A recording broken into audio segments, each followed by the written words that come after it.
Não vai dar muito certo. Lucas 6:20.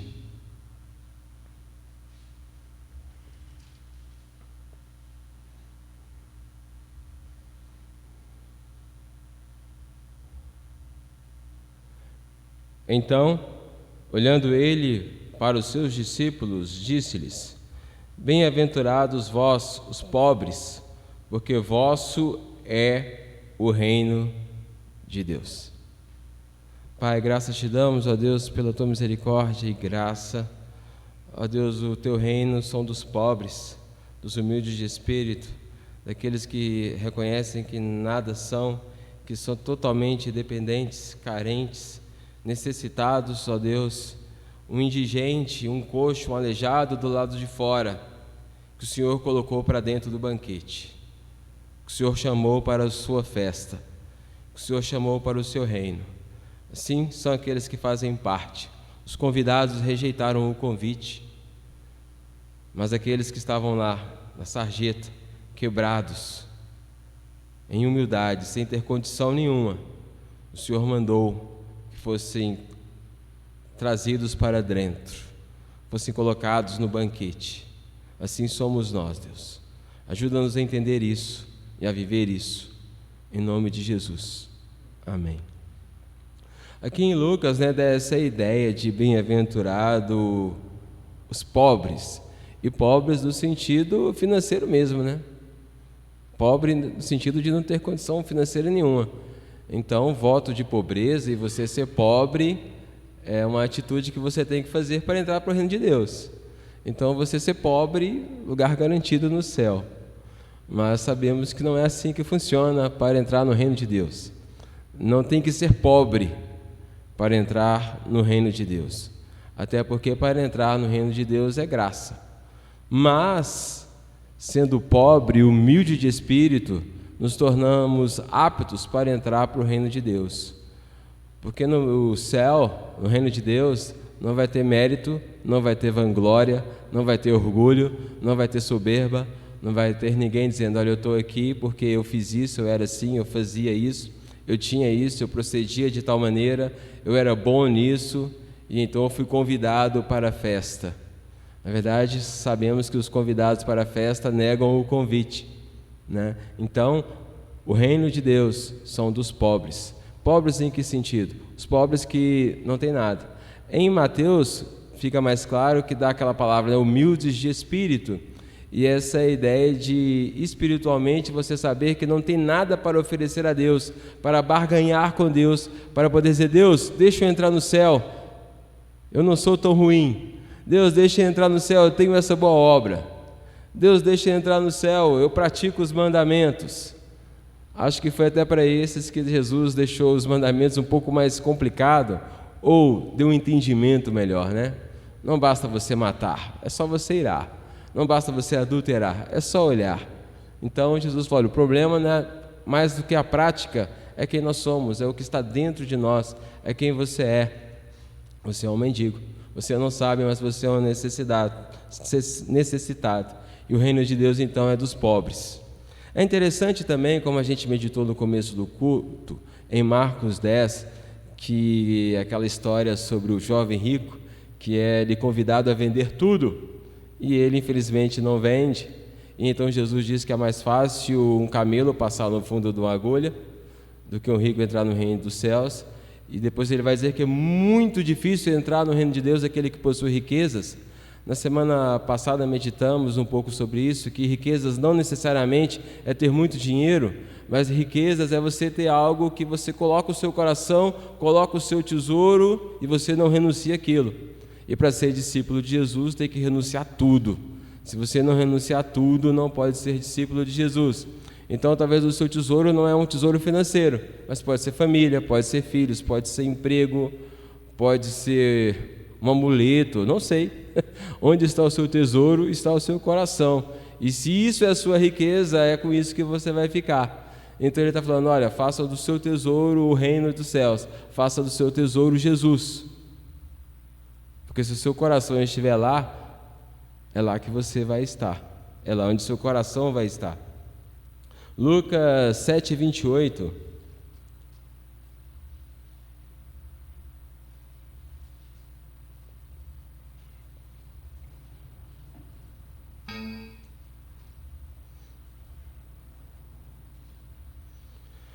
E algo interessante sobre o reino de Deus, porque a gente pensa, no reino de Deus eu quero estar lá.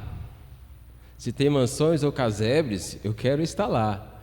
Se lá vai ter hierarquia de cargos, de posições, o que eu quero é estar lá. Mas é interessante, quando a gente olha para Lucas 7,28, a gente sabe de uma coisa: quem está no céu é maior do que João Batista. Eu vos digo, entre os nascidos de mulher, ninguém é maior do que João, mas o menor do reino de Deus é maior do que ele. E a gente também sabe de uma disputa que tem entre os discípulos, entre os irmãos Boanerges, sobre quem ficaria à direita e à esquerda de Jesus. Então Jesus disse: olha, a mim não compete, mas entretanto já vos digo, quem for o menor será o maior lá. Aquele que quer ser grande lá, seja aquele que sirva aqui. E nesse contexto, como o importante é estar no céu, acho que a igreja entendeu bem isso, o importante é estar no céu, ninguém quer servir ninguém. Porque o importante é ir para o céu. Vou ficar servindo aqui, eu vou para o céu. Acho que ninguém está preocupado em ser grande lá, né? Porque em servir aqui, raramente a gente vê pessoas dedicadas ao serviço. Eu quero servir aqui para mim ser grande lá. A gente sabe que há exceções e todos nós somos chamados a servir. Mas Jesus coloca meio que interesse, né? Você quer ser grande lá? Sirva aqui, seja o menor aqui. Então essa disputa para quem vai ser o menor, às vezes a gente não percebe essa disputa aqui. E Jesus compara isso, né? No mundo, quando alguém quer ser grande, ele corre atrás, faz cursos, busca diploma, conhecimento, busca ter melhores amigos, né? O QI, que indica, é importante para poder ter cargos altos. Ele fala, olha, no mundo é assim, aqui não. No reino tem que ser o menor, tem que ser o que mais serve. Inclusive o maior aqui nesta igreja é o que mais serve. Talvez nem seja o pastor, o pregador, o que toca, é o que mais serve, né? Esse vai ser o maior lá, e é o maior aqui também entre nós, é aquele que mais serve. Então, o reino de Deus parece que tem uma classificação, mas a gente sabe de uma coisa: o importante é entrar lá. Mas se a gente se atentasse para isso e se preocupasse tanto em ter um cargo melhor no céu, a gente ia servir mais aqui, né? A gente ia se doar mais. Ontem meditei um pouco sobre isso e pensei, gente, será que vida cristã é isso? É ir na igreja de domingo, ter o meu devocional. Hoje cada dia parece que o devocional é 10, 15, 20 minutos, olhe lá, não sei como está o seu, se passa disso, sua vida de oração, sua vida de leitura da palavra, e parece que a vida cristã, eu vou ao culto, tenho o meu devocional, evangelizar, se der, falar de Jesus, se der, dar a outra face, eu tenho que estar muito cheio nesse dia, ser ultrajado e não pagar com o traje também faz muita diferença, e eu não sei também se eu vou estar apto para isso. E a nossa vida então é vir a cultos, ler Bíblia quando der, orar quando der e fazer o possível para tentar tratar os outros bem. Mas eu pensei, vida cristã não é isso. Vida cristã é resistir o pecado até a carne. Vida cristã é eu estar apto a toda hora para pregar o Evangelho. É de fato eu ter tanto Jesus na minha vida, que quando alguém falar, vamos falar disso, eu não sei falar disso, eu sei falar de Jesus. Tem um teólogo importante, não sei se foi Spurgeon ou outro, que vai dizer que o importante é você ter uma Bíblia no braço e um jornal debaixo do outro. Outro já vai dizer que esse livro é mais atual do que o jornal, então se é mais atual do que o jornal, eu não preciso nem do jornal. Mas encontrar com pessoas tão cheios da palavra, e não chatos da palavra, mas cheios da palavra, cheios do reino de Deus, alguém que você olha e fala, esse está buscando o reino de Deus. Alguém que você conversa com ele e fala, Jesus, o olho até brilha, né? A gente já encontrou pessoas assim, já dei testemunho, o Aldenir também, de quando você encontra pessoas e fala, gente, que amor é esse por Jesus? Tem pregadores que a gente vê pregando e fala, que amor é esse por Jesus? Então é um transbordar do reino de Deus. O mundo está caindo, meu irmão, está caindo o mundo, mas Jesus vai resolver. Uma oração que eu tenho aprendido com aquele pastor George Miller, ele disse que a fé dele ele resolvia do seguinte fato: ele aprendeu a pegar todos os seus julgos, todos os seus fardos e falar, Jesus, toma. Então ele gastava a manhã inteira entregando para Deus todos os problemas da igreja, as dificuldades na igreja, os problemas na sua vida, e ele aprendeu a depender de Jesus de tal maneira que tudo era Jesus. E aí eu pensei em nosso contexto como igreja, em prol do reino de Deus e cooperadores do Evangelho. Será que nós não deveríamos estar mais empenhados em ter um sábado de descanso, dias de descanso, acaba do trabalho cansado e vai para casa descansar? Até que ponto estamos cooperando para que o reino de Deus seja divulgado e a gente apresse a vinda do reino? Até que ponto temos sido arautos desse rei e temos buscado em primeiro lugar o reino de Deus, de tal maneira que a gente esteja apaixonado pelo reino de Deus? Eu conheço pessoas mais apaixonadas pelo seu time de futebol que muitos crentes por Jesus. Eu conheço pessoas que ontem fizeram de tudo para ver aquele jogo, pessoas que hoje ficaram o dia inteiro falando daquele jogo, pessoas que só pensam em futebol e falam de futebol o tempo todo, e a gente fala, gente, esse cara só sabe falar de futebol, e ele não está nem aí. Mas cadê os crentes que só sabem falar de Jesus e que estão empolgados em falar de Jesus e falar do reino, até porque o reino de Deus é chegado. Irmãos, e a gente sabe das consequências sobre o dia do Senhor. Foi a mensagem de 3 domingos passados, o dia do Senhor.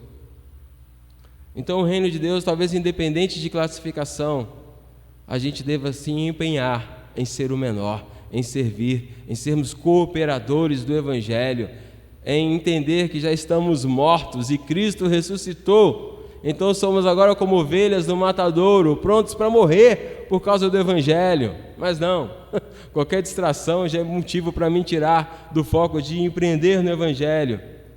Então está na hora de trabalharmos e servirmos. O hino 410, como terminamos o culto da semana passada, no serviço do meu rei eu sou feliz.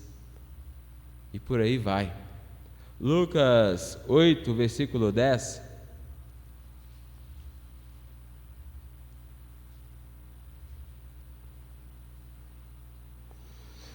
E isso é interessante, que o reino de Deus é dado a conhecer à igreja. A vós outros é dado conhecer os mistérios do reino de Deus. Aos demais fala-se por parábolas, para que vendo não veja, e ouvindo não entendam. Mas a vós é dado entender. Isso é maravilhoso. Eu me lembro da minha conversão, e algo que aconteceu naquele dia, não sei o que aconteceu com você. Esse livro chato que eu não entendia, eu passei a entender. Isso aconteceu comigo naquele dia. Tiago, você já sabe tudo, você entende tudo? Não, tem coisas aqui que eu não entendo, mas eu consegui entender João 3,16. Você hoje consegue entender esse livro, não consegue? Vai lê-lo. Você lê um livro que não entende, às vezes é complicado. Lê esse livro. Às vezes tem alguns puritanos que me indicam para ler, como Jonathan Edwards, John Owen. Só a linguagem é difícil. Mas esse livro não é difícil. Até porque o problema desse livro não é nem a linguagem, é você ter ou não ter o Espírito Santo. Então agora que nós temos entendimento. Então nós podemos ler, entender e ver a glória de Deus. Então, a gente que agora faz parte do reino de Deus, a gente tem o privilégio de entender. Você consegue entender, irmão, pode pegar e ler, você vai entender. Fazei prova, não de mim, mas da palavra, que ela é útil para correção, ensino. E o Espírito Santo que nos ilumina, você consegue entendê-lo. Não tenha medo desse livro, comece a lê-lo, você vai entender. E se não entender, faça como o eunuco diante do Filipe: não tem ninguém que me ensine. E aí então você pergunta a alguém, e é uma boa estratégia perguntar às pessoas se elas estão entendendo. Inclusive até pedir oração, né? Meu prédio lá foi todo convocado a estar lá em casa quarta-feira. Está todo mundo respondendo que sim. As expectativas estão lá em cima. Pode ser que não vá ninguém. Mas essa semana fui convidando vizinho por vizinho, quarta-feira. Então a expectativa está lá em cima, os irmãos estejam em oração para que os vizinhos compareçam. Mas eu quero ensiná-los, Bíblia, porque eu entendo. Você entende? Ensina. E aí, quando você estiver ensinando, olha que coisa interessante, os que são de Jesus vão entender, os outros não. Mas a gente sabe quem é e quem não é? Não. A gente é chamado a pregar. Então, os do reino vão entender. Então pregue, irmão, ensine. Os do reino vão entender. A vocês é dado o conhecer. E Jesus, uma hora até se surpreende: vocês não estão entendendo? E aí Jesus explica para eles. Então, se você que é do reino e às vezes está como um discípulo não entendendo, pergunte. Eu descobri uma ferramenta esses dias, GPT-4, GPT. Chat GPT. Eu fiquei assustado, irmão. Eu falei, meu Deus do céu, isso aqui monta uma pregação, isso aqui dá resposta. Outro dia eu falei, consulta o Espírito Santo ou o site GPT? Melhor consultar o Espírito Santo, mas a resposta do texto que eu fui pregar uns 2 domingos atrás, eu consultei lá, o que está querendo dizer esse texto de 2 Coríntios, não sei o que, que era os textos que eu ia pregar. Ele vê lá, porque Cristo é isso, porque Jesus é aquilo, eu, não, que coisa é essa? Estava lá o sermão.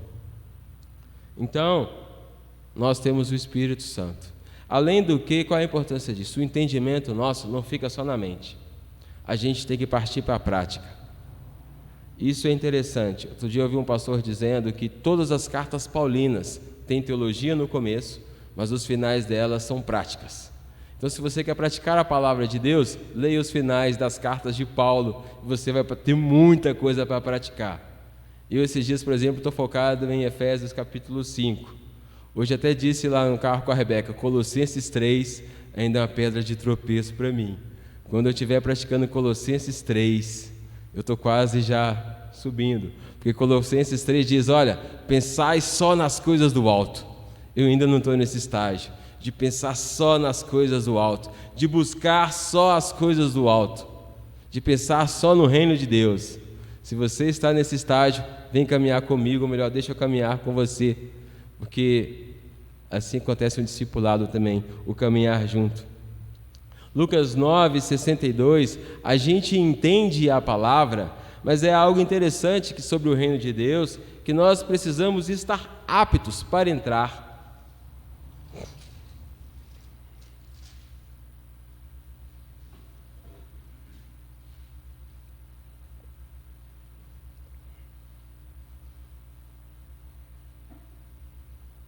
Mas Jesus lhe replicou, ninguém que tendo posto a mão no arado, olha para trás, é apto para entrar no reino de Deus.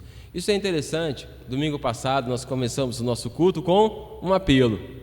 E a irmã Flávia até disse, você está nos constrangendo. Não foi, irmã? Porque você está mandando a gente vir na frente, e quem não quiser ir na frente, quem não tiver apto para ir na frente. Então, de fato, foi um convite, olha, quem vai renunciar tudo por Jesus, vem aqui na frente. Porque Jesus disse, né, renuncia a tudo. E aquele dia era exatamente, olha, não vá para casa entristecido. Mas também há essa responsabilidade. Porque você tem que entender do compromisso que é entrar no reino de Deus. Você tem que calcular. É como você começar uma obra, tem que ter condição de terminar. É como você falar, agora eu vou seguir a Cristo, pôr a mão no arado, e Ele vai dizer, não pode olhar para trás. Então tem consequências, porque o caminho é estreito. E então há consequências para se entrar no reino de Deus e para buscar as coisas de Deus. E ele fala, se você começar e olhar para trás, você não é apto. A gente entende que uma pessoa que começou a caminhar no reino de Deus vai até o fim, se de fato ela é salva, porque Deus garante, porque Deus começa uma boa obra e Ele é fiel para terminar. Não sei se essa é a sua fé e a sua expectativa, mas quando eu acordo de manhã eu só falo, Deus, hoje eu só sei que eu vou continuar, porque o Senhor começou a boa obra e é fiel para terminar. Esse versículo me ajuda muitas das vezes a descansar em Deus. Eu sei que o Senhor começou uma boa obra e é fiel para terminar, porque olha o caminho que eu trilhei hoje, olha o que eu fiz hoje, olha o que eu pequei, olha o que passou na minha mente hoje. Ai de mim se não fosse a sua misericórdia. Aí eu faço aquela oração, ser propício a mim, pecador. Perdoa o meu pecado, porque ainda pecamos. Mas então há um cálculo para se entrar no reino de Deus e é preciso estar apto. E qual é essa aptidão? É realmente renunciar a tudo. E muitas das vezes, e eu percebo isso hoje em contexto de igreja, porque você vai para o céu hoje? Sim. Por quê? Eu aceitei a Jesus com alegria. Naquele dia eu tive emoção, naquele dia eu entendi. Mas quando a gente lê a parábola do semeador, a semente que cai entre espinhos é de alguém que aceitou a Jesus com alegria. Ele se alegrou, aceitei a Jesus, meu nome agora está escrito no livro da vida. Eu repeti aquela oração com aquele pastor, estou salvo. Só que os espinhos cresceram, sufocaram, e aquela pessoa não foi salva, aquela pessoa está amando o mundo, está olhando para trás, está como a mulher de Ló, e aí pergunta para ela: você é salva? Ela não tem vida de santidade, ela não tem comunhão com Deus, ela está no mundo, mas ela fala: eu sou salvo. Por quê? Um dia eu aceitei a Jesus, um dia eu me alegrei. Não, se você de fato creu em Jesus e se arrependeu e converteu, você está produzindo frutos dignos de arrependimento. A justificação anda junto com o processo, a justificação e o processo de santificação andam juntos. A fé salvadora, a fé salvífica produz obras. Do mesmo modo, aquela pessoa que recebeu com alegria a semente caiu entre as pedras. Ela aceitou Jesus, se alegrou, mas veio as dificuldades, veio os problemas. Ela viu que seguir Jesus dava trabalho, que era difícil, que o caminho é estreito, que perdoar, irmãos, perdoar, só Jesus na causa, só se você de fato foi perdoado para perdoar. É só o dia que você entende o perdão de Deus, você vai perdoar, e isso tem que ser salvo. Só o dia que você falar assim: eu fui perdoado de tal maneira, essa pessoa fez isso comigo, nem se compara com o que eu fiz com Jesus, e Ele me perdoou, então eu perdoo. Então o perdão você pratica depois que conhece o perdão de Deus. Então você é apto para entrar no reino de Deus, porque você compreendeu tamanha salvação que te alcançou, tamanho perdão que te alcançou. E então agora o que acontece com você? Você produz frutos. A semente que cai em terra boa produz frutos. Então como é que você sabe que vai para o céu? Eu estou produzindo frutos. Como é que você sabe que faz parte do reino de Deus? Eu tenho fruto. Não é só folhagem, Jesus, tem frutos. Porque se for só folhagem, só a roupagem, você vai murchar e secar. Não, tem que ter fruto. Você é salvo? Sim, eu tenho fruto. Eu sou salvo? Sim, um dia eu me alegrei. Cuidado. Jesus disse que na parábola da semente, aquele que a semente caiu em terra boa produziu fruto, frutos dignos de arrependimento. Fruto. Uma árvore se conhece pelo fruto. Então, não baseie a sua salvação na alegria de quando você compreendeu. Porque segundo a parábola lá, pode ter caído entre espinhos, pode cair entre as pedras. Tem que ter fruto, irmão. E se isso não te preocupa, deveria te preocupar. E o que eu preciso para fazer, para ter frutos? Estar em Jesus. Por si só você não pode fazer nada, mas se você estiver em Jesus, você vai produzir frutos. Como estar em Jesus? É a receita básica de sempre: Bíblia e oração. E é isso mesmo, Bíblia e oração. É ler Bíblia, orar, comunhão com o Pai, estar cheio, vivendo Ele. Você vai andar na rua, vai aparecer uma pessoa para você ser um bom samaritano, vai aparecer uma pessoa para que você tenha que ajudar. Esses dias eu vi um vídeo emocionante do pastor Paul Washer. Ele estava na sua igreja lá nos Estados Unidos fazendo uma campanha, e de repente se criou uma campanha, vários irmãos com recursos, que ele fosse para o Peru e lá ele comprasse livros para doar para uma igreja. Ele dá esse testemunho, está no YouTube. E então ele fez isso, arrecadou aquele tanto de dinheiro e foi para o Peru. Chegando lá, ele se sentiu incomodado. Diz ele que chegou 2 horas da manhã e ele nem quis ir para o hotel. Falou: vou para uma livraria, vou procurar a livraria aqui da cidade, lá no centro do Peru, em Lima, não sei, acho que em Lima que ele estava. Foi para lá, chegou cedo naquela livraria, parou na porta, tinha um outro pastorzinho, simples, com a mixaria. E eles conversaram: eu vim aqui comprar livros e estou precisando comprar uns livros lá para a minha região, onde eu fico. E aí ele viu o dinheiro daquele rapaz, não dava nem para comprar um livro. Mas aí eles entraram na livraria, estão comprando livro, e o outro nada. Aí, a hora de pagar, ele viu aquele rapaz com os 4 folhetos só, esses livrinhos de Evangelho de João, Estudos de João, e o Paul Washer cheio de livros.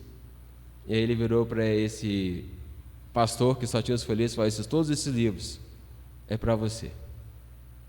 Mas aí ele ficou pensando numa coisa: o amor de Deus por um pastorzinho no interior, no Peru. Como que Deus fez com que pessoas dos Estados Unidos se levantassem, um pastor pegasse um avião e fosse até o Peru só para aquele pastorzinho tivesse vários livros para levar para a sua região. Ele ficou pensando como que pode ser um amor de Deus assim tão grande para uma pessoa que fez uma oração, buscou de Deus recursos para ter livros para a sua região, para a sua igreja, para a sua localidade, e Deus providenciou que um homem viesse dos Estados Unidos e encontrasse com ele antes da livraria abrir. O que ele quis dizer com isso? O amor de Deus para cada um de nós, para cada um dos seus, o que Deus faz por cada um de nós. Fazer parte do reino de Deus é depender totalmente do reino de Deus.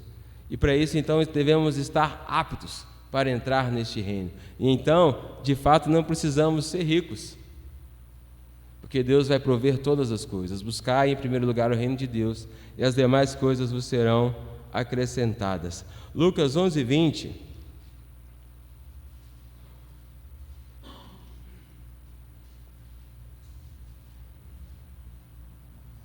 Sabe aquelas carinhas de emoji que faz assim com a boquinha aberta? Eu fiz ela aqui no meu caderno.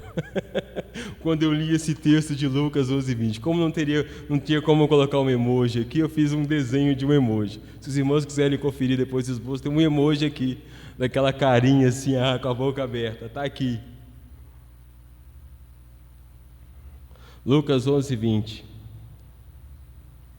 Se, porém, eu expulso os demônios pelo dedo de Deus, certamente é chegado o reino de Deus sobre vós. Jesus está dizendo, o reino de Deus chegou. Você está apto ou não para entrar? O reino de Deus chegou. O reino de Deus é chegado. Até quando você vai amar o mundo? Até quando você vai preferir as coisas do mundo? Até quando você vai querer ser amigo do mundo? Chegou. O reino de Deus é chegado. O que foi profetizado chegou. Vocês conhecem a profecia de Daniel? O reino de Deus é chegado. A consumação de todas as coisas está próxima. O grande dia para começar a eternidade, a divisão entre os que são e os que não são, está chegando. Tem uma canção do Fruto Sagrado que diz, vai acabar. E aqui Jesus está falando, o reino chegou. Vai acabar, está acabando. Se você ler sua Bíblia, você acha que está nos últimos minutos. Pedro acreditava estar na última hora. Então o reino de Deus chegou. A sua decisão é para ontem. Se a semente caiu em terra entre espinhos, vai orar. Se caiu entre as pedras, vai orar. O reino de Deus é chegado. É uma notícia urgente para você se preocupar, para você se atentar, para você se fazer pobre, para você buscar o reino de Deus. Lucas 12:31. Porque ele é chegado, mas o reino de Deus deve ser buscado. Buscai antes de tudo o seu reino, e essas coisas vos serão acrescentadas. Como está em Mateus, buscai em primeiro lugar o reino de Deus e a sua justiça. Buscai o reino de Deus. Buscai o reino de Deus. Não sei o que você tem buscado, mas buscai em primeiro lugar o reino de Deus. Buscai o reino de Deus. Pensai nas coisas do alto. Buscai o reino de Deus. Outro dia eu tive uma ideia que talvez uma pessoa com aquela doença, uma doença terrível. Conheci uma pessoa, um funcionário do banco, todo normal, gerente, conversando e tal. Passou pouco tempo, fui nessa mesma agência, fulano de tal foi diagnosticado com ela. Ela é uma doença que vai atrofiando os seus músculos, você vai ficando todo atrofiado numa cama, você perde todos os movimentos e vai ficando todo deformado, moído, né? Você vai parando de fazer exercícios, só que sua mente fica intacta. Então você fica naquele estado vegetativo com a mente intacta. Uma pessoa com a mente intacta, exatamente não podendo fazer nada, ela pode ficar 24 horas orando. Ela pode gastar muito tempo orando, já que ela não tem muitas tarefas a fazer, como nós temos, ela pode gastar tempo orando.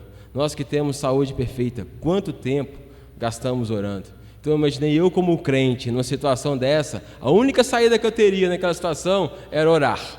Eu não poderia mais pregar, não poderia sair para a rua para evangelizar. A única tarefa que eu teria para Deus nessa situação de saúde seria orar. Mas já que hoje eu tenho uma saúde perfeita, talvez esse ministério seja o que eu menos pratique. Não sei você. Oração. Fiz um desafio para mim e quero desafiar. Escalas. De 0 a 10, qual a nota você se dá para a vida de oração? De 0 a 10, qual a nota você dá para evangelismo? De 0 a 10, qual a nota você dá para a meditação na palavra de Deus? Hoje eu me dou nota 1. Se dá uma nota real, nota 1. Vou procurar melhorar para aumentar essa nota para 2. Não, hoje eu dou uma nota 2. A gente vai saber que você nunca vai se dar uma nota 10. Mas você tem que sair do 0 e do 1 e do 2 e tem que começar a crescer. Começa a se examinar, começa a se avaliar. Evangelismo. Sou tímido, não consigo falar de Jesus para ninguém. Vai orar, irmão. Vai andar com quem evangeliza. Vai estar aqui 4 horas no sábado, ou às 5, e vai andar com quem evangeliza. Fica calado, mas vai andar. Vai dar uma oportunidade, você vai começar a falar. Você quer evangelizar? Leia a Bíblia, esteja cheio, ore, ande com quem evangeliza. Você quer orar? Leia Salmos, ore, venha nos cursos de oração, escute o povo orando. Então, é sair do comodismo, é buscar em primeiro lugar o reino de Deus e a sua justiça, é buscar o reino de Deus. Porque ele começa pequeno e cresce. Ele é como um grão de mostarda. Então, por isso mesmo, se você começou a buscar o reino de Deus e sua nota é de 0 a 10, você está no 0, misericórdia, no 1, e está como um grãozinho de mostarda, o reino de Deus começa assim. Lucas 13, 19.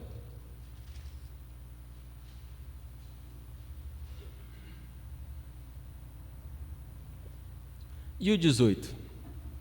E dizia: a que é semelhante o reino de Deus? E o que compararei? É semelhante a um grão de mostarda que o homem plantou na sua horta, e cresceu e fez-se árvore, e as aves do céu aninharam-se nos seus ramos. Irmãos, tudo começa pequeno mesmo.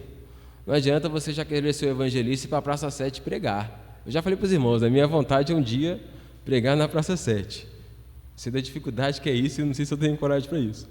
Mas eu oro para Deus nesse sentido. Um dia eu conversando isso com a irmãzinha, ela falou: Tiago, o dia que você for, eu vou com você. Eu falei: mas eu não sei se eu vou com você, não. Mas eu tenho essa vontade um dia ali. Eu já vi alguns ali pregadores ali, mas eu queria não ser um pregador doido, não. Mas dá que só de estar ali pregando, você vai ser taxado de doido. Mas um dia naquele McDonald's da Praça 7, eu vi um pregador de rua. E achei interessante a pregação dele. Ele falava: Jesus Cristo vai voltar? Jesus Cristo vai voltar? E aí falava um versículo: Jesus Cristo vai voltar, Jesus Cristo vai voltar. Falava um versículo. Eu saí dali com uma coisa na minha cabeça. Em meia hora que eu consertei aquela impressora ali no McDonald's: Jesus Cristo vai voltar. Não sei mais os outros versículos, não sei o que ele falou, mas eu saí dali com uma ideia: Jesus Cristo vai voltar. Quem estava ali passando por aquele homem, ficou ali um tempo, saiu com aquilo na cabeça. Jesus, sabe aquelas músicas chatas que ficam na sua cabeça e você às vezes não quer cantar, mas vem na cabeça, de tão chata que é, aquele negócio repetindo? Eu saí daquele dia: Jesus Cristo vai voltar. Então nós temos palavra, temos oração, temos irmãos, temos comunhão, temos o Espírito Santo que ressuscitou Jesus Cristo de dentre os mortos habitando em nós.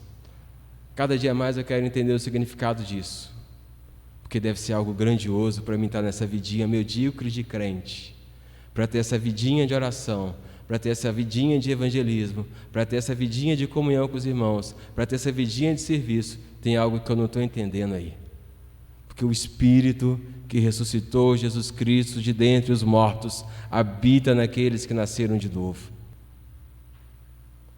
Ele habita em mim, e Ele ressuscitou Jesus Cristo dentre os mortos. Ele está fazendo alguma coisa aqui dentro, Ele está movimentando, e aí também Ele está fazendo, irmãos, porque Ele ressuscitou Jesus Cristo dentre os mortos, e Ele habita na sua igreja, Ele habita em nós. E Ele começa pequeno, então, esse reino de Deus. E o que é o reino de Deus? A gente deu algumas suposições, 3 ideias semana passada, como o reino físico, aquele reino com seus habitantes, cavaleiros, exército, como se fosse uma nação nos Estados Unidos, aquele reino chegando. E eu adoro essa ideia no evangelismo, porque essa ideia desse grande reino vindo. E aí vem Jesus e diz para mim, como mensageiro: Tiago, se arrependa, o reino de Deus está vindo.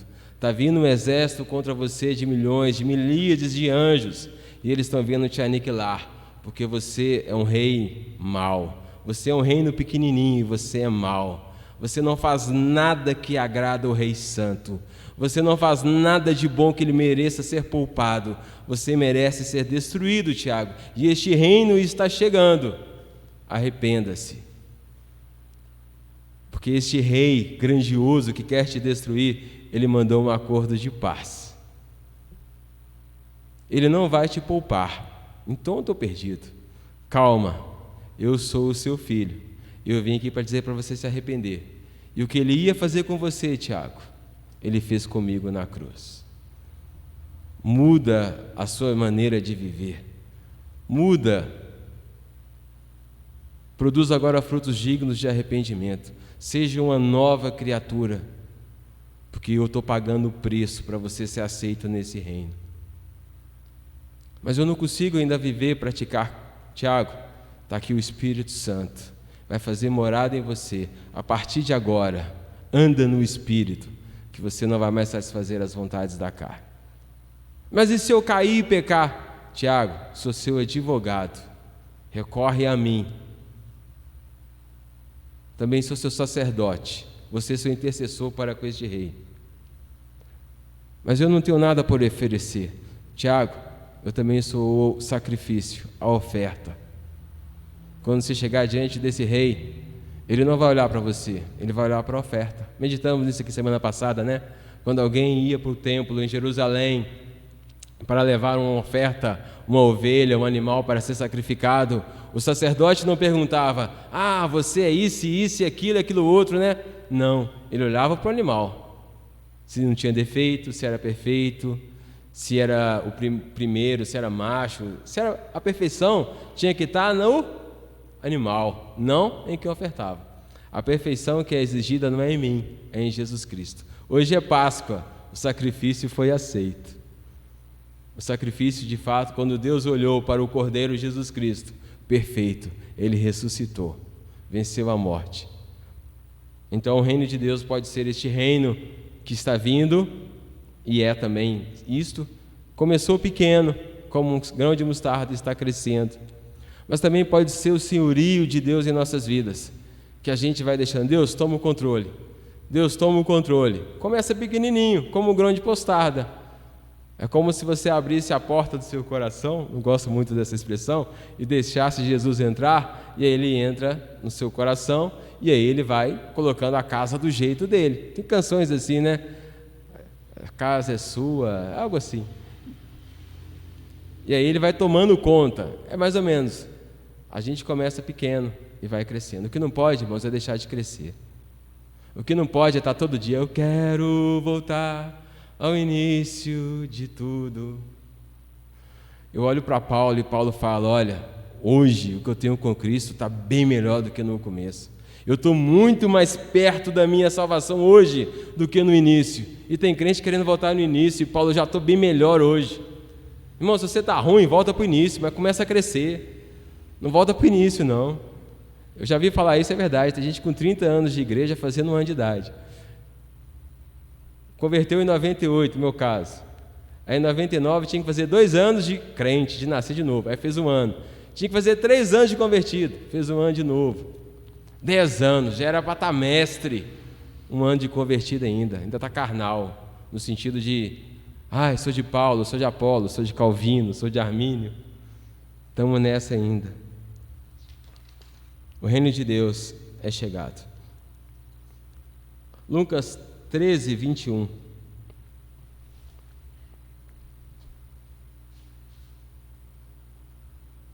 Ele comparou um grão de mostarda e agora ao fermento. Ao que compararei o reino de Deus? É semelhante ao fermento que uma mulher tomou, escondeu em 3 medidas de farinha até ficar tudo levedado. E fermento faz isso mesmo com a massa, né? Faz ela crescer, inchar. Então começa pequeno. Aquela massa ali que você soca ela. Outro dia eu fiz massa de pizza lá em casa.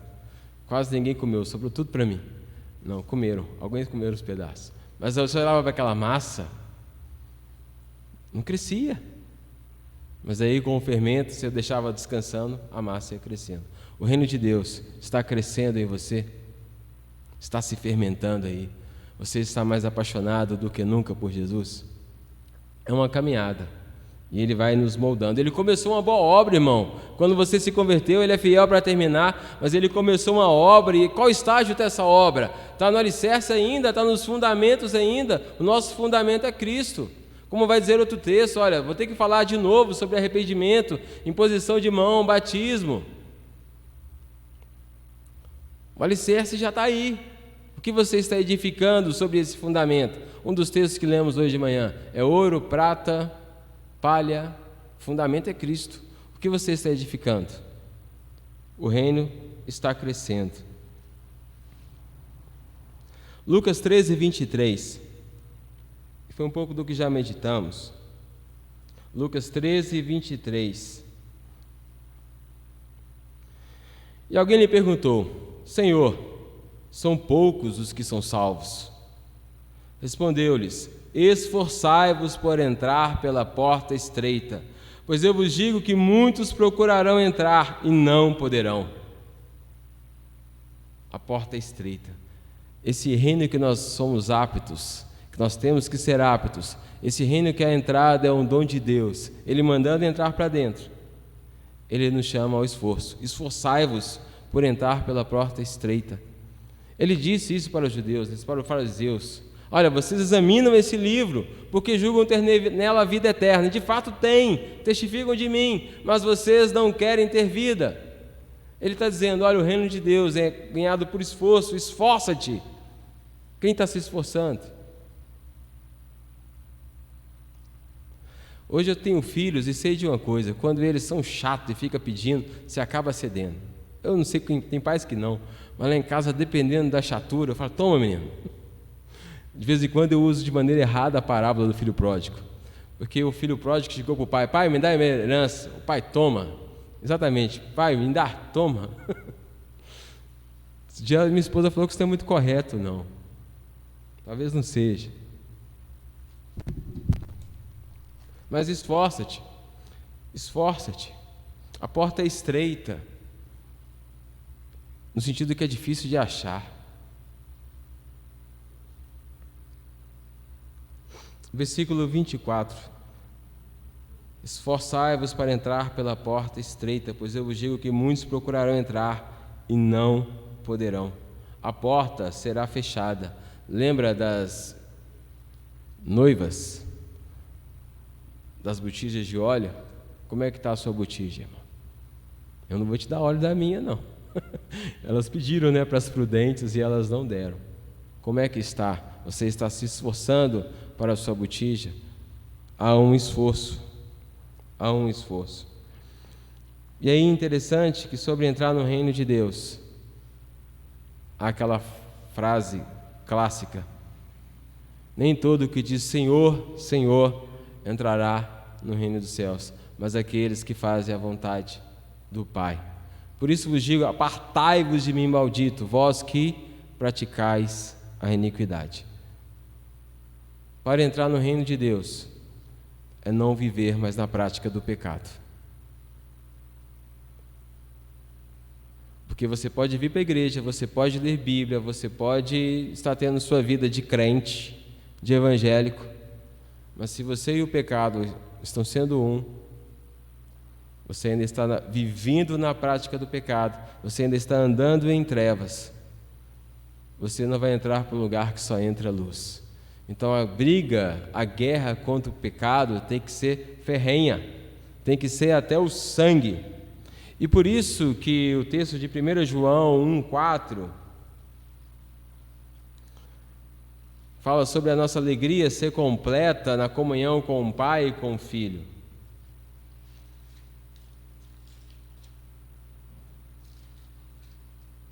Estas coisas vos escrevemos para que a vossa alegria seja completa. Então por que a gente é pobre? Porque a gente não quer mais ficar rico. A nossa alegria não está mais em ter, a nossa alegria está mais em estar com Jesus Cristo, em estar buscando o reino de Deus. A nossa alegria está muito mais em estar lá fora falando de Jesus e ver uma pessoa se convertendo do que andando de carro novo. Eu andei de carro novo esses dias, era gostoso, viu? Direção elétrica, eu falei: gente, que coisa boa. Aí eu voltei por direção hidráulica e achei ruim. Se eu voltar para o que é normal, eu acho que eu não dirijo. A gente se acostuma com o que é bom. Vós ricos têm os seus consolos, os seus confortos.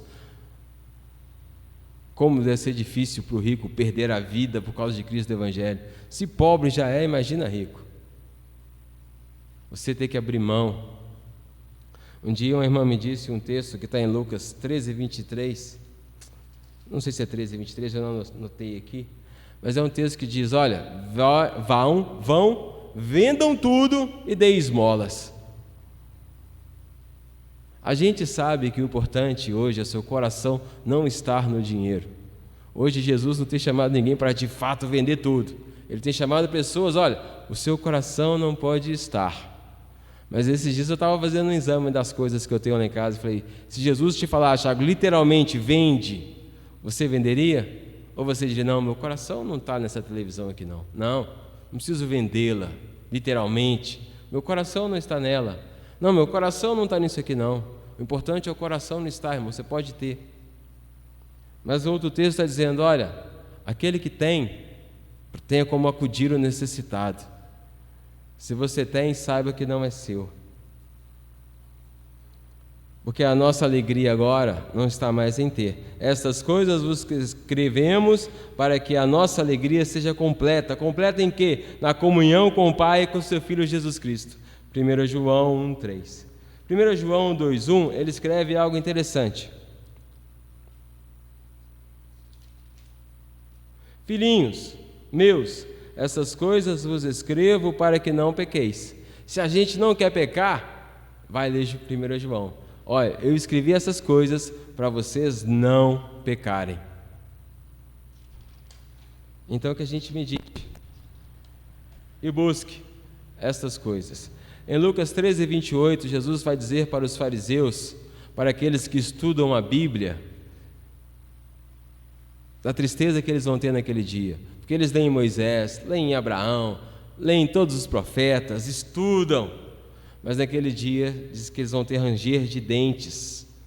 Porque eles vão ver Abraão, vão ver Moisés, vão ver Jacó, Isaac, vão ver os profetas e vão ser lançados fora.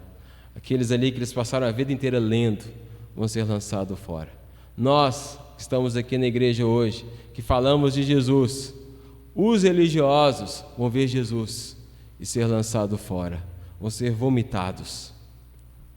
A mensagem é: vamos nos examinar. Estamos aptos para entrar no reino de Deus? Estamos buscando o reino de Deus? Estamos renunciando a tudo em prol do reino de Deus? De 0 a 10, como é que estamos? A porta é estreita, o caminho é estreito. Esforça-te, esforça-te. Porque a alegria, felicidade, bem-aventurança, para finalizar, está em Lucas 14, 15. Bem-aventurado aquele que comer pão no reino de Deus. Bem-aventurado aquele que comer pão no reino de Deus. E Jesus disse isso numa festa. Ou melhor, essa frase é dita para Jesus numa festa, né? Essa frase não é de Jesus. Mas alguém diz para Jesus: feliz é aquele que comer pão no reino de Deus. E então é onde Jesus conta a história do banquete, em que ele está fazendo vários convites. E aí você faz assim: Jesus está convidando, mas as pessoas não querem aceitar o convite porque estão indo para o pecado, estão indo para a luxúria, estão indo para as festas, estão indo para a bebedeira. Esses pecadores terríveis estão indo fazer essas coisas terríveis, deixaram de vir para a igreja para ver jogo de futebol, estão indo para o pecado. Não. Eles recusaram o convite, porque adquiriu uma propriedade, adquiriu um terreno. Não foi pecar não, o cara ganhou um terreno, tem um terreno aqui em frente vendendo, né? Comprou um terreno aqui cheio de pé de manga, comprou um terreno, recusou o convite porque estava no pecado, não, comprou um terreno. O segundo recusou o convite porque comprou uma junta de bois, trabalho, né? Recusou o convite porque foi trabalhar, trabalho. E o terceiro, o motivo do terceiro era bom. O terceiro casou, família é prioridade na vida do cristão, não é? Primeiro lugar, Deus. Segundo, família. Terceiro, emprego. O ministério familiar é o mais importante. A gente leu Marcos 10, né? Eis que nós deixamos pai, filhos, esposa, deixamos tudo para te seguir. Uai, não priorizaram a família, não?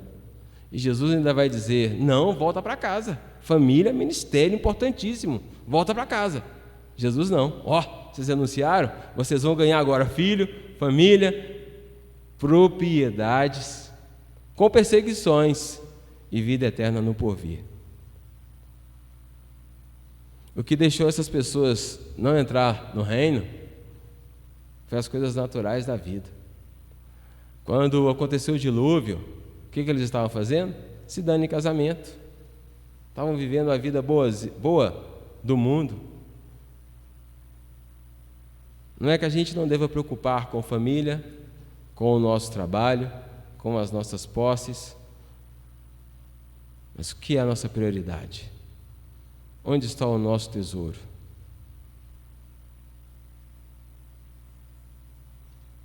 Qual o grau de importância no reino de Deus na minha vida?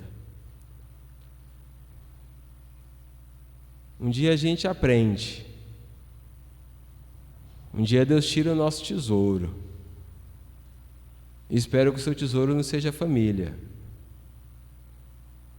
porque Ele vai te pedir o seu Isaac. Porque Ele fala, eu vou ser seu tudo ou não vou ser nada. Um dia Deus me mostrou que o meu tesouro era a família. Foi um baque. Foi terrível. Um dia que assim, eu me vi sem família. Falei, e agora? Perdi o meu tesouro. E aí Jesus trabalhou aqueles dias comigo, falou, Tiago, eu sou o seu tesouro. E eu falei, o Senhor é meu tesouro. Mas adivinha, muitas vezes na igreja, Tiago, família é seu tesouro, seu emprego é seu tesouro, os seus bens é seu tesouro. A igreja, irmãos, dentro da igreja, a gente escuta isso direto, dentro da igreja. Muitas das vezes a igreja, às vezes vai... Não a igreja... Hoje tem essa ideia, né, de igreja verdadeira, igreja... Irmãos, é Deus em primeiro lugar, Deus em segundo lugar, Deus em terceiro lugar. Em Jesus, você amando a sua família, em Jesus, você amando os seus filhos, em Jesus, você trabalhando no seu emprego, em Jesus, você tomando conta das suas posses, é bem diferente. Quando o seu tesouro é Jesus, você não deixa a família, mas você se torna um pai e um marido bem melhor. No seu trabalho, então, você trabalha como se trabalhasse para Deus. Suas propriedades, você abençoa, você usufrui para o reino, você gasta para o reino, você não tem apego, você não vai querer matar o ladrão, porque o seu tesouro mais ferrugem não corrói. Então é o reino de Deus, em primeiro lugar. Agora digo uma coisa boa, é que Deus faça isso conosco, irmãos. Que Deus nos tire os nossos tesouros, porque estamos em tempo, porque o reino é chegado, o dia do juízo ainda não.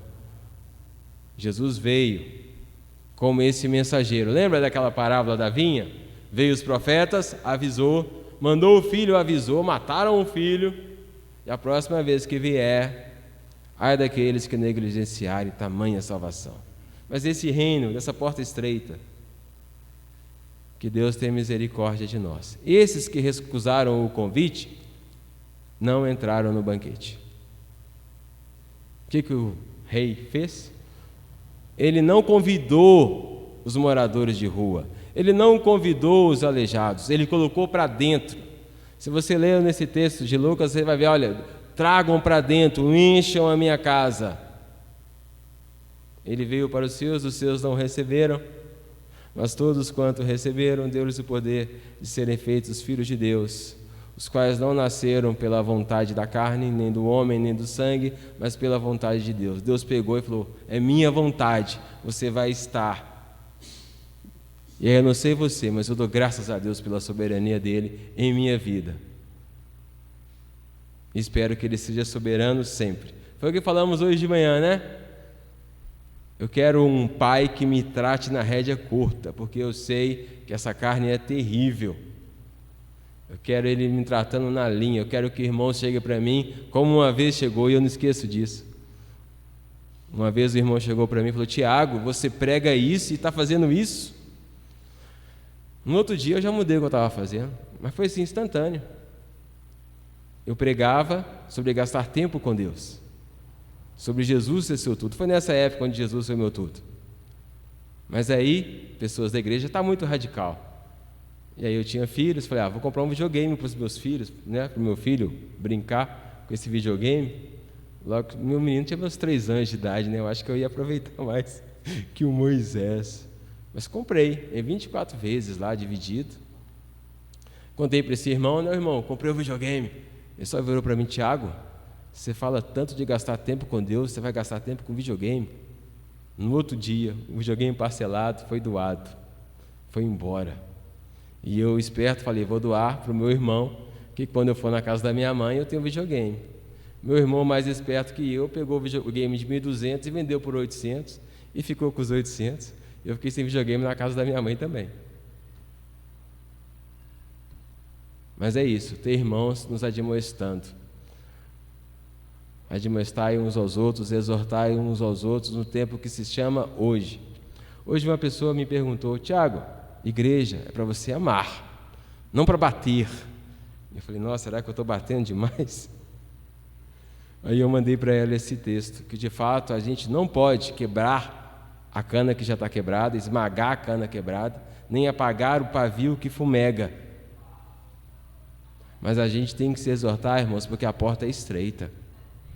A exortação é com amor, a disciplina é com amor. Mas, de fato, se está doendo, vamos conversar. Meditei nisso hoje. Muitas das vezes a gente tem dificuldade em chegar para alguém e dizer: não concordei com isso, não entendi isso, é preferível, nunca mais volto nessa igreja, fulano de tal é assim. Não, ame o seu irmão, vai até ele, converse com ele, fala: irmão, me senti ofendido nisso, me perdoa, vamos caminhar junto, vamos ganhar o irmão. Não volta aqui mais. Não, irmãos, é unidade, somos igreja, somos corpo. Se você não quer andar aqui comigo, sinto muito, você não vai para o céu também não. Porque como é que você vai andar comigo se eu vou para lá e você não? A gente tem que andar em unidade. Andar em unidade. Somos parte deste reino. Vamos renunciar a tudo para ser discípulos de Jesus e esforçar para buscar em primeiro lugar o reino de Deus. Ele faz essa obra em nós. Só basta estar em Jesus Cristo. Pai, obrigado, Deus, pela Tua palavra que é viva e eficaz. Ó Deus, somente aquilo que for do Senhor, que tudo que foi dito aqui agora, Pai, seja examinado e seja retido o que é bom. Que cada pessoa aqui, como um bereano, examine tudo acerca da palavra.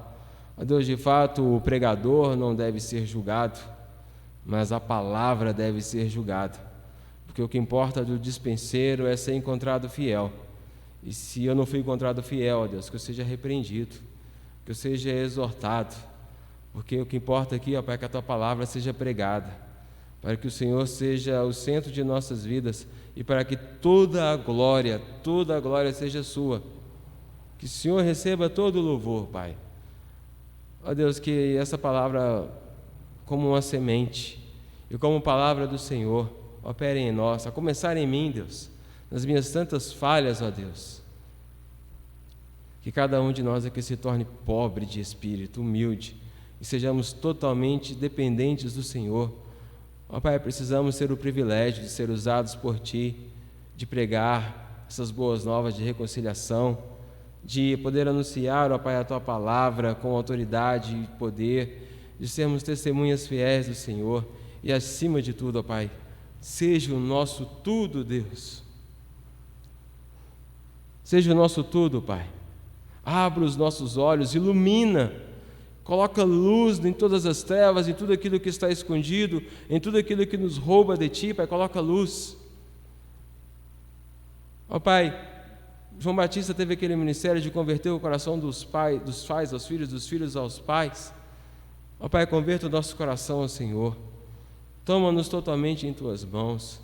Assim como aqueles filhos rebeldes, ó Pai, que um pai, uma mãe precisa realmente bater e obrigar, senão não vai. Sabemos, ó Pai, da nossa alimentação e carecemos que o Senhor seja assim conosco. Ó Pai, nos arraste para o centro da Tua vontade. Nos corrija, ó Pai, para o centro da Tua vontade, para sermos praticantes da Tua vontade, ó Deus. Não nos deixe mais andar em conformidade com este mundo. Não nos deixe mais ser moldados por este mundo. Ó Deus, não nos deixe ser carnais, pois na carne não podemos te agradar. Que possamos andar no Espírito, o mesmo Espírito que ressuscitou Jesus Cristo dentre os mortos. Ó Deus, que possamos produzir o fruto do Espírito e sermos árvores frutíferas. É pelos frutos que sabemos que somos salvos. É pelas nuvens de testemunhos a nos cercar, que testemunham a nosso respeito. Assim como Paulo testemunhava de Timóteo. Ó Pai, que pessoas possam testemunhar assim de nós. Que possamos ser achados como testemunhas fiéis a Ti, ó Deus, que não tem do que se vergonhar do Evangelho. Nos dê ousadia, intrepidez, acima de tudo, para Te buscar, para buscar o Teu reino. Que possamos ser o menor, servir, e servir com alegria. Em nome de Jesus. Amém. Que Deus os abençoe. Até quinta-feira, com oração silenciosa, terminamos o nosso culto. Que Deus fale conosco.